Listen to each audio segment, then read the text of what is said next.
Magkaibigan na si Troy Rosario and Scottie Thompson nag-usap na. Troy Rosario, sa Hinebra na nga ba ang diretsyo? So yan nga ang ating mga tatalakayin.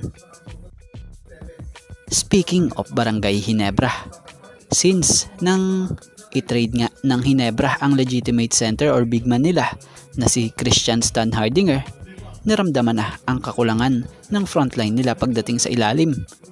Lalo na nung na-injury pa nga po ang inaasahan sanang big man ng Hinebra na si Isaac Go.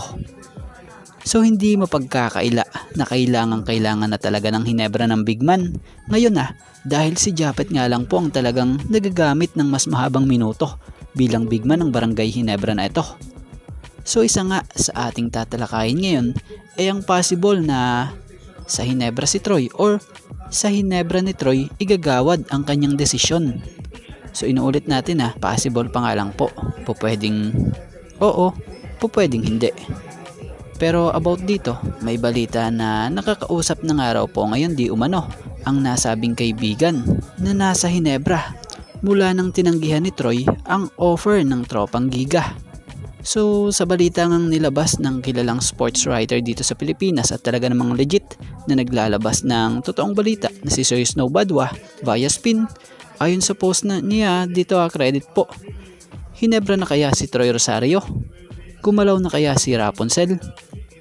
Dahil balita nga na ayon raw di umano sa isang source sa kampo ng Barangay Hinebra, nag-usap na nga raw sina Scottie and Troy na siyang nabanggit magkaibigan nga raw po yan sila. Kasi alam nyo naman nga raw na busy itong si Boss Al sa iba pa nitong commitment sa SMC. So nilinaw nga sa report na wala na naman nga raw pong binrake na rules etong si Scottie about sa pakikipag-usap sa kaibigang si Troy na siya nga pong nasa unrestricted free agent. So si Troy Rosario nga ay still strong pa din dahil sa pagpapakondisyon na ginagawa nito.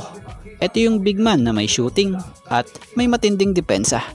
Kaya naman isang araw po ito sa talaga namang magiging asset kung sino mang team ang makakuha sa kanya.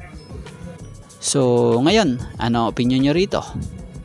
So yan, sa ngayon ito nga lang po muna ang ating sports pasada, and thank you for watching guys, and God bless everyone.